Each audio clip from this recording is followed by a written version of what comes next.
Hi, my name's Alison Marsden, and welcome to this month's podcast, which is all about how to become flexibly fit in burning fat. So let me first of all tell you about a client that initiated this podcast. So he had come to me because he'd got a numbness in his leg. He'd had an MRI scan and they'd found compression in his lumbar spine. And they said, it's not too serious. We'll have a look at it again in 6 months, see how it's going. They didn't give me any advice on how to reduce it. Anyway, we won't go down that road. And so he came to me. I was giving him reflexology to start off with. And I said that you could also have an inflammatory factor going on. Now, the reason why I talked about this is because previous to my health profession, I used to fix computer problems.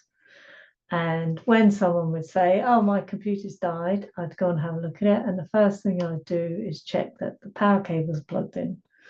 And then I would check that the power cable was known to be working. So I check things around the situation rather than assuming the computer's broken. And 9 times out of 10, the cable's faulty or the cable's fallen out. Yeah. So what we do is the same thing with our bodies. There's a problem. The first thing we do is we look at diet and lifestyle. And this is how I got into helping people with bad backs, to helping them with their diet, and it would actually improve their back. So I suggested that his compressed spine might have this inflammatory response. And so would he be willing to look at his diet? And first of all, he was very reluctant. He said, oh, I've looked at my diet. I did this NHS meal replacement diet, and he said it was actually working, but life took off and he's too busy to change his diet now. So I said, okay, fair enough. What did you like about this meal replacement thing that he was doing? He said, well, the great thing was that I didn't have to cook any meals, and I was particularly liked not having the evening meal. And I said, oh, okay then. Well, why don't you just skip your evening meal? Because that will save you loads of time. And he said, yeah, I'll be prepared to do that. So he ate a bit more at lunchtime. He might have had a snack in the late afternoon, but then he just skipped his evening meal. And that really worked. He found that his blood sugar had dropped because he also had diabetes type 2. And he found that he started to lose weight. So he was quite excited to do some more with this. So we took it a step further. And the next step that I suggested was that he swapped out his carb breakfast, which was porridge, banana, orange juice, to a more protein-based breakfast. And I suggested eggs and sauerkraut. And he said he was reluctant to do that because when he goes sailing, he could get a low blood sugar level. And so I started to explain to him the hierarchy of how the body burns energy. And at that point, everything was going over his head. And so I thought, right, let's explain it, written down, explained it all to him, and thought, why don't I do a podcast on this? So here we are. So the hierarchy of how the body burns energy. So first of all, it will look at the blood glucose. We all know that. And if that drops to a certain level, it will say, oh, let's go to the muscles. And in the muscles, the body stores glycogen, and it also stores it in the liver. So it can convert glycogen into glucose. And if the glycogen levels drop to a certain level, then the body will go to its fat reserves. And this is where you get the ketones produced, which is an energy that the brain can use, and it particularly likes that. And then finally, if there isn't enough fat reserves, the body will start breaking down protein. So protein in the muscles. So after explaining this, I said, well, if you have a protein breakfast, then your body doesn't have to deal with managing high levels of blood sugar levels. So if there isn't enough glucose, then it will go to glycogen, and if not, then it will go to the protein in your food, and if that's not enough, then it will go to fat. So it hasn't had to manage any rises in blood sugar level. It does that itself as and when it's needed. So he was prepared to do that, and he now is very happy with his eggs and sauerkraut. So the question I have for you is, what changes do you feel you can make through this? How could you change your diet so that you can begin to start using that hierarchy? Now, let's have a look at how the body burns this fat in a bit more detail. So your body will actually take on burning fat much more easily if it has this rhythm. Yeah. So if you rhythmically do a little bit of exercise before breakfast, your body will get used to going to your fat reserves.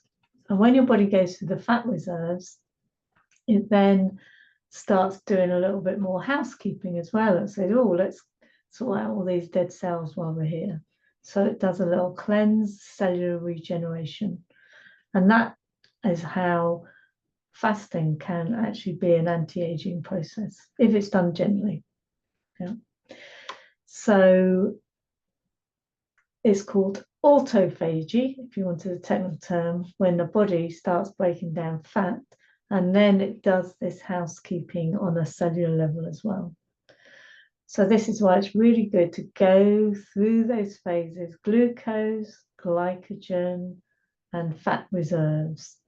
And, you know, if you do break down a little bit of muscle because your fat reserves are depleted, which I find that's very rare in our lifestyle today, but if you're doing extreme sports, maybe, then you lose a little bit of muscle. But then when you have your protein meal again, your body will actually lay down protein. It might actually lay down more muscle because it'll then anticipate that this might happen again. Yeah. So you get this, what they call metabolic flexibility. So your body gets used to going to the fat reserves.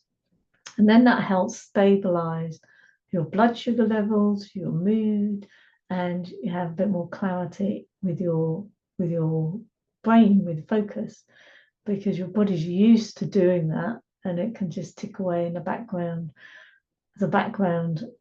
process. Yep. So to summarize, we have, first of all, if something's broken, going back to my computer job that I used to do, if something's broken, look at the things around it. Look at your diet and lifestyle first. Yep. The process of you becoming flexible at burning fat reserves needs to be an education process with your body, because if you're not used to burning fat, your body could just get stuck in this step of just going to the glucose and the glycogen, and it's not flexible enough to go to the fat. So this is why it's really good to do an education process. So going back to my client, I said to him, right, well, let's just do it on an easy day when you're sitting around in the office rather than going away doing your sports. He loves sailing. So your body is educated gradually, and also you're building up confidence in your mind that you can do this. Your body can go to the fat reserves. You don't have to keep topping up glucose and glycogen with carbs. Yeah, you can eat protein breakfast. The key thing is rhythm, because if you rhythmically do this, then your body will start anticipating it. So say, right, okay, I'm going to anticipate that he's going to do this sailing, and I know he's going to have protein.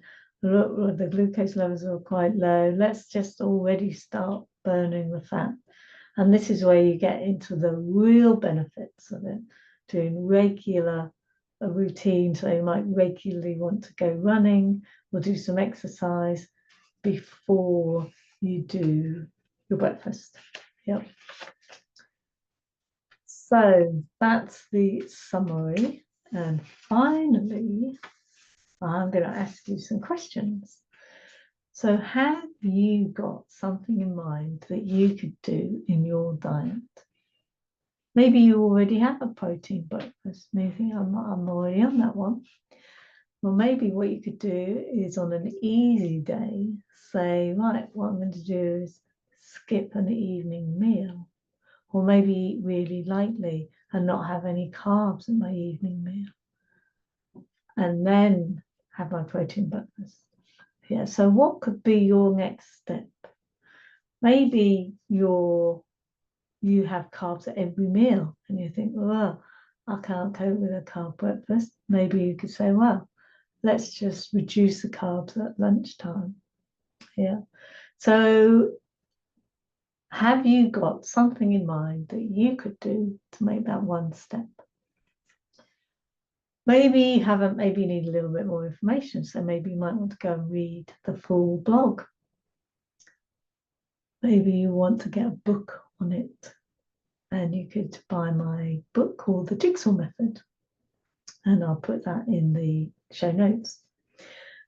Maybe you're not really a reader and you might want to come to an online group.